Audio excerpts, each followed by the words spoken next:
Arthur ? Isabelle ? Juliette. Juliette ? Qu'est-ce que tu fais là, toi ? Oh, j'étais juste... Bonjour, vous voici plongé dans un autre monde. Le monde de Rémi, le monde de l'art. Vous êtes d'ailleurs dans sa chambre actuellement. Seulement, si le précepteur vous y trouve, vous risquez de passer un bien mauvais moment. Dépêchez-vous, avant qu'il n'arrive. Vous avez 30 minutes. Pourquoi tu t'agites ? Aïe ! Je suis pressée. Reste pas planté là, aide-moi. À faire quoi ? T'es vraiment abruti. Il faut qu'on sorte d'ici. Pourquoi ? Qu'est-ce que tu es venu faire ici ? C'est un escape game. C'est le principe. Je ne suis pas venu pour ça. Moi, je pense que l'art n'est qu'une distraction qui détourne le regard des hommes. Malheureusement, les gens préfèrent l'aphorisme au discours, le divertissement à la connaissance. L'art, ce n'est que de la poudre aux yeux pour les aveugles benets. L'art n'a aucun intérêt. L'art, c'est... Si tu oses dire que c'est inutile, je te frappe. Tu étais plus agréable l'autre jour. L'autre jour, tu parlais moins. Maintenant, reste dans ton coin si tu veux, mais laisse-moi me concentrer. Je peux pas rester dans mon coin. On est menotté. Putain, j'y comprends rien. C'est un escape game, c'est pas le principe ? Ignore-le. Pense à Roman Vincenti. Concentre-toi. Résume. On doit sortir avant la fin du décompte et il y a 3 portes devant nous. Qu'est-ce qu'on a comme indice ? Il y a plein de tableaux célèbres accrochés au mur. J'ai fouillé l'armoire ? Oui, 3 fois. Mais j'ai peut-être loupé un truc. Oh, non, il y a que des partitions de musique et un corbeau empaillé. Du calme. Quel bordel dans cette salle. Il y a combien de boîtes de conserve ? Et l'autre qui touche à tout sans aucune intention de chercher ? Qu'est-ce qu'il fout avec cette pipe ? Non, je ne dois pas me défouler sur lui. C'est ce bruit d'horloge qui me stresse. Mais oui, l'horloge ! Ah ! Pourquoi tu tires d'un coup ? Dali. L'horloge est une des montres de Dali. La pipe que tu tripotais est celle de René Magritte. Il n'y a rien ici qui ne soit pas directement en rapport avec une œuvre d'art. Les conserves qui traînent sont des Campbell Soup Cans. Si on les compte, il y en a 35. Andy Warhol. Ça t'avance ? Bien sûr, il y a forcément un indice dans l'une d'entre elles.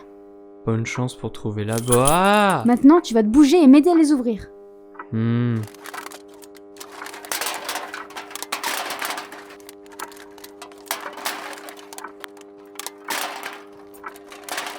Trouvé. Tu vois quand tu veux. C'est quoi ? Un corbeau ? Avec celui sur l'armoire, ça nous en fait 2. Non, il y en a 3. Quoi ? Il y en a un sur l'Atlas Farnèse. Tu connais le nom de cette statue ? Évidemment, c'est une statue grecque antique. Je peux même te dire que l'Atlas Farnèse en est une copie 3 romaine. corbeaux. Il y a 3 portes. Mais où est la solution ? Tu connais la fable du renard et du corbeau ? Pas maintenant. Oui, pourquoi ? J'ai toujours cru que c'était un fromage qu'il tenait dans son bec. Quoi ? Comment ça ? Regarde là-haut. C'est quoi ça ? Une oreille ? C'est dégueulasse. Je n'ai jamais entendu parler de cette version-là. Mais oui, c'est ça ! La solution est dans cette toile. Le champ de blé au corbeau, de Vincent van Gogh. 3 chemins sur le tableau et 3 portes ici. On fait quoi maintenant ? Attends, je réfléchis.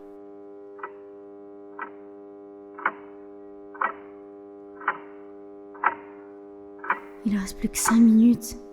Putain, fais chier ! Qu'est-ce qui t'arrive ? Je dois vite trouver la solution. Pourquoi ? Je suis pressée. Il faut que je voie Roman Vincenti avant qu'il quitte le salon. Cet auteur de bande dessinée ? Ne me dis pas que tu aimes ce genre de choses. Ce genre de choses ? Les auteurs de fiction sont si vains. Regarde Jonathan Frémy par exemple. Il a seulement retiré la première lettre de son propre nom pour en faire celui du héros.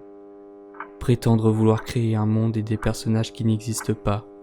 Cette velléité de donner la parole à quelqu'un d'autre pour finalement se mettre en scène sous ses meilleurs atours.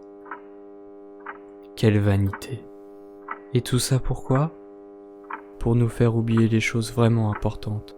Le savoir, la raison, la science, la politique, la philosophie. Les sages recueillent toute leur vie la connaissance pour inspirer et pousser les gens à agir, alors que l'art simplifie le réel et le rend plus digeste pour les masses, les plongeant ainsi dans un état de passivité latente. Ce n'est qu'un ornement fastueux, monté de toutes pièces par des imposteurs comme ce Roman Vincenti. J'espère que tu plaisantes. L'art n'a absolument rien de futile. Qu'est-ce que tu crois? Que ce ne sont que des gribouillis sans valeur sur des tableaux? Que ce ne sont que des textes sans saveur et sans morale que l'on offre au plus simplé pour le satisfaire? Les artistes transmettent autant de valeur morale que des idiots enfermés dans des cavernes à prétendre qu'ils vont changer le monde. Un artiste peut donner autant à réfléchir qu'un philosophe. Et c'est justement parce qu'ils se prennent pour exemple, qu'ils parlent d'eux-mêmes avec transparence, que l'on peut s'identifier. Et c'est cette sincérité qui inspire les gens à faire quelque chose. Moi, avant, je n'avais aucun centre d'intérêt. C'est lorsque j'ai découvert les planches de Roman Vincenti qu'est née ma passion pour le dessin.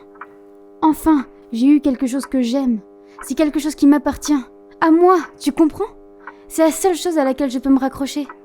Roman Vincenti m'a donné un but, parce que l'art est la chose la plus libératrice que je connaisse. Pouvoir parler de ses doutes, de ses peurs, c'est la plus belle chose qui soit. Tu dis que les gens sont passifs face à l'art, mais en vérité ils sont actifs quand ils l'interprètent.